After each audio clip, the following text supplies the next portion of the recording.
तीज त्योहारा बावड़ी ले डूबी गणगौर। श्रावणी तीज के अवसर पर राजस्थान में त्योहारों की शुरुआत मानी जाती है और गणगौर यानी चैत्र शुक्ल तृतीया के अवसर पर त्योहारों का समापन माना जाता है।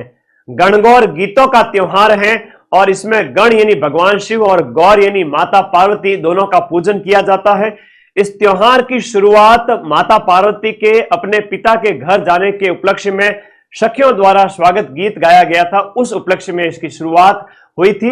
यह त्योहार होली के दूसरे दिन ही शुरू हो जाता है, यानी कि चैत्र कृष्ण एकम से शुरुआत होती है, जब होली की राख से विवाहित महिलाएं और कुंवारी कन्याएं पिंड बनाकर जौ के अंकुरों के साथ इसका पूजन करती है।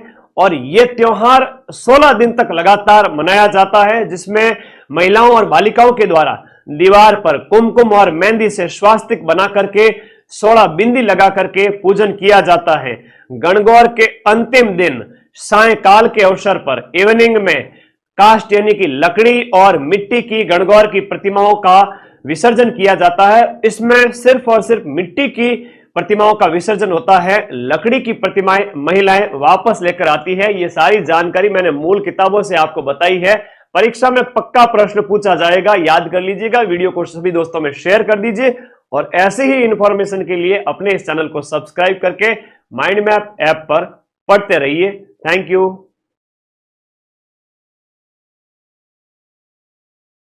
तीज त्योहारा बावड़ी ले डूबी गणगौर। श्रावणी तीज के अवसर पर राजस्थान में त्योहारों की शुरुआत मानी जाती है और गणगौर यानी चैत्र शुक्ल तृतीया के अवसर पर त्योहारों का समापन माना जाता है।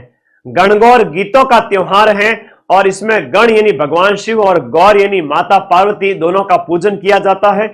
इस त्योहार की शुरुआत माता पार्वती के अपने पिता के घर जाने के उपलक्ष्य में सखियों द्वारा स्वागत गीत गाया गया था, उस उपलक्ष्य में इसकी शुरुआत हुई थी।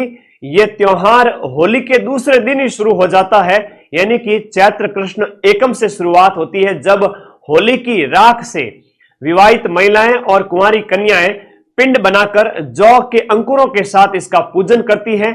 और यह त्योहार 16 दिन तक लगातार मनाया जाता है, जिसमें महिलाओं और बालिकाओं के द्वारा दीवार पर कुमकुम और मेहंदी से स्वास्तिक बना करके 16 बिंदी लगा करके पूजन किया जाता है।